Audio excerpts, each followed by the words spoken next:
দেখো বন্ধুরা, আমার মাম্মামের ফার্স্ট ছেলেটাও লিখছে। তো এই যে দেখো কীরকম দাগাদাগি করছে। তো সবে 2.5 বছর বয়স, তো কথা তো সব শিখে গেছে, বাট লিখতে এখনও পারে না। তো এই যে পাপা এই দেখো কতগুলো পেন্সিল নিয়ে এসছে। তো ওই যে বই এনেছে। হ্যাঁ, বই এনেছে। কে এনেছে? বই এনেছে। বই তো আগের বইগুলো তো সব ছিঁড়ে দিয়েছো। বই পড়বে? অ লিখতে পারো তুমি?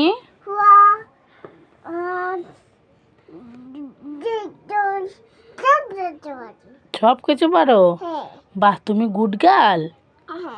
বাহ, খুব ভালো মেয়ে। ঠিক আছে, তাহলে লেখো তো দেখি কি লিখছো ওগুলো। ব্যাগের ছাতা লিখছে। যাই হোক, এখন লেখাপড়া করবে আমার মাম্মাম।